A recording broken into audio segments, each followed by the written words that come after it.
शुरू हो गया है उनका। बस कुछ ही देर के बाद बैठक शुरू हो जाएगी। इंतजार खत्म होने वाला है। महत्वपूर्ण ये बैठक होने वाली है। आज जो कोर कमेटी की बैठक है, हालांकि क्या कुछ इस बैठक से निकलकर सामने आएगा। देखिए, मनोहर लाल भी इस बैठक में शामिल होंगे, मुख्यमंत्री तो इसमें पहुंच ही गए हैं। अन्य भी कई दिग्गज जो कि इस बैठक में आज शामिल होने वाले हैं। इसी लिहाज से ये बैठक और ज्यादा महत्वपूर्ण होने वाली। क्या कुछ इस बैठक से निकलकर सामने आएगा वो भी आपको लगातार अपडेट कराते रहेंगे। केंद्रीय राज्य मंत्री कृष्णपाल गुर्जर बैठक में पहुंच चुके हैं, मुख्यमंत्री बैठक में पहुंच चुके हैं और अन्य दिग्गजों का भी एक एक करके बैठक में पहुंचना लगातार जारी है। बस कुछ ही देर के बाद बैठक शुरू हो जाएगी। महत्वपूर्ण मुद्दे होंगे जिन मुद्दों को लेकर इस बैठक में चर्चा होनी है। देखिए, एक तरफ तो निकाय चुनाव है, निकाय चुनाव की तारीखों का ऐलान कल ही हुआ है, उसको लेकर इस बैठक में चर्चा की जा सकती है। उसके अलावा हरियाणा से जुड़े हुए अन्य भी कई ऐसे मुद्दे हैं जिनको लेकर इस बैठक में विचार विमर्श किया जा सकता है, बातचीत की जा सकती है। तमाम ऐसे मुद्दों को लेकर आज इस बैठक के जरिए बातचीत की जाएगी और यही वजह है कि इस बैठक में एक एक करके दिग्गजों का जमावड़ा लगातार देखने को मिल रहा है। पंचकमल कार्यालय में इस बैठक का आयोजन, बस कुछ ही देर के बाद बैठक शुरू हो जाएगी। हालांकि एक एक करके सभी का पहुंचना शुरू हो गया है। हम अभी तक का जो आपको अपडेट बता रहे हैं वो ये कि मुख्यमंत्री पहुंच चुके हैं बैठक में और केंद्रीय राज्य मंत्री कृष्णपाल गुर्जर भी बैठक में पहुंच चुके हैं। अन्य जो दिग्गज हैं उनका भी एक एक करके पहुंचना लगातार जारी है। साहिल रुखाया हमारे साथ जुड़ गए हैं और ज्यादा जानकारी के लिए। साहिल, बैठक लगभग कितनी देर में शुरू हो जाएगी या फिर हो चुकी है? अपडेट क्या है? बिल्कुल, बैठक अब से कुछ ही देर बाद शुरू हो जाएगी। मुख्यमंत्री नायब सिंह सैनी पहुंच चुके हैं। इसके अलावा और तमाम जो लीडर्स हैं, कोर ग्रुप के जो मेंबर हैं, वो लगातार उनके पहुंचने का सिलसिला जारी है। राज्यसभा सांसद सुभाष बराला भी पहुंच चुके हैं, केंद्रीय राज्य मंत्री कृष्णपाल गुर्जर भी पहुंच चुके हैं और लगातार जिस तरीके से तमाम नेताओं के आने का सिलसिला जारी है, अब से कुछ ही देर बाद कोर कमेटी की बैठक जो है वो शुरू हो जाएगी। तमाम मुद्दों को लेकर डिस्कशन जो है वो किया जाएगा, क्योंकि कल ही जिस तरीके से स्थानीय निकाय चुनाव का बिगुल बचा है, उसको लेकर तमाम रणनीति जो है वो तैयार की जाएगी।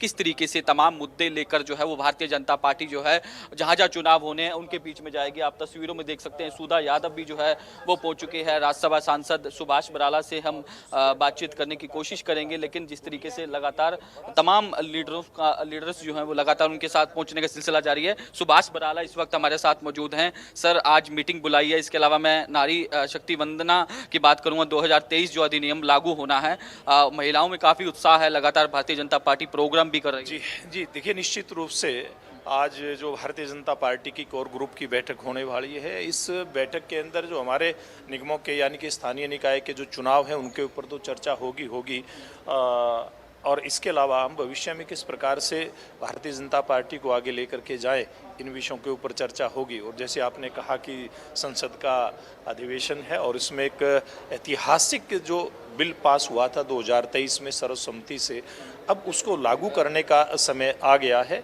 और 16, 17, 18 में जो संसद का अधिवेशन होगा उसमें भविष्य की एक रूपरेखा तय हो जाएगी कि किस किस प्रकार से ये बिल लागू होगा, कहाँ कहाँ कैसे कैसे आरक्षण मिलेगा। तो मैं समझता हूँ बहुत ऐतिहासिक दिन भारतीय लोकतांत्रिक व्यवस्था के लिए रहने वाला है। तो विपक्ष को किस तरीके से इस बिल के लिए आप क्या कहना चाहेंगे, किस तरीके से समर्थन करना चाहिए? क्योंकि महिलाओं के लिए बिल है, विधानसभा लोकसभाओं में 33% आरक्षण जो है इसके बाद लागू हो जाए।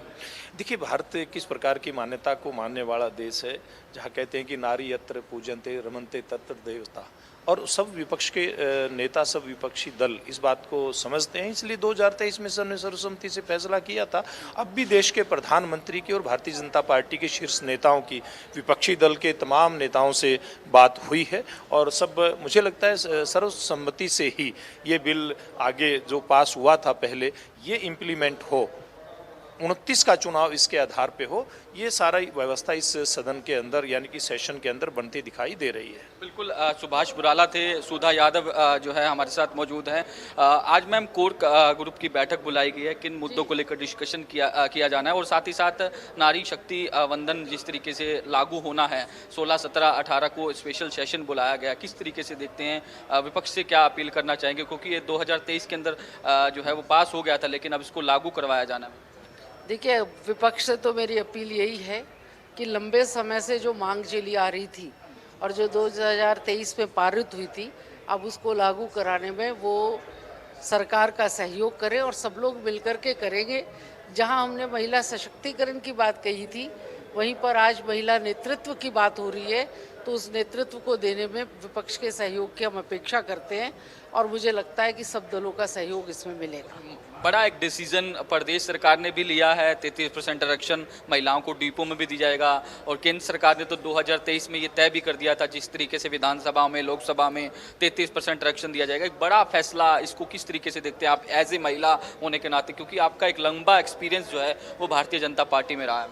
देखिए, जब हम विकसित भारत की बात करते हैं तो महिलाओं का भी योगदान बराबर का है और किसी भी निर्णय प्रक्रिया के अंदर अभी तक महिलाओं का कोई योगदान रहा नहीं था।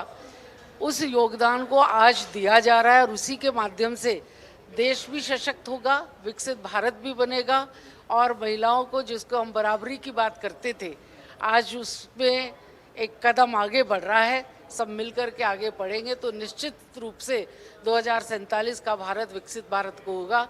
इस परिकल्पना को साकार करने में हम कामयाब हो पाएंगे। आज की मैम जो बैठक है कोर कमेटी की, क्या मुद्दे होंगे, किस तरीके से डिस्कशन किया जाएगा? क्योंकि बताया जा रहा है कि हाल ही में जो चुनाव, स्थानीय निकाय के चुनाव का बिगुल बचा है, उसको लेकर मैम ये मेन रूप से। देखिए, कोर ग्रुप की बैठक तो समय समय पर विभिन्न विषयों को लेकर के होती रहती है, लेकिन स्वाभाविक है कि जब अब चुनाव भी सामने है तो इसकी भी चर्चा उसके अंदर होगी। और भारतीय जनता पार्टी, आप जानते हैं कि हर चुनाव को बहुत गंभीरता के साथ में लेती भी है और चुनाव को लड़ती भी है।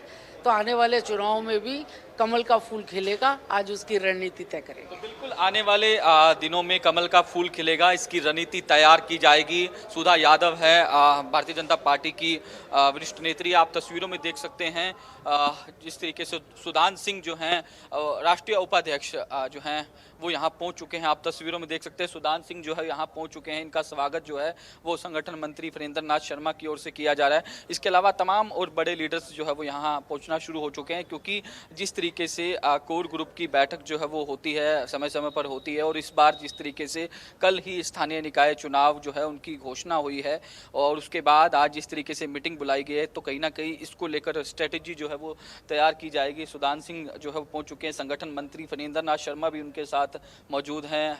अगर सर नारी शक्ति वंदन जो जिस तरीके से क्या कहेंगे सर? तो बिल्कुल आप देख सकते हैं सुदान सिंह जो है वो यहाँ पहुँच चुके हैं, संगठन मंत्री भी हैं और भी तमाम लीडर जो हैं वो लगातार यहाँ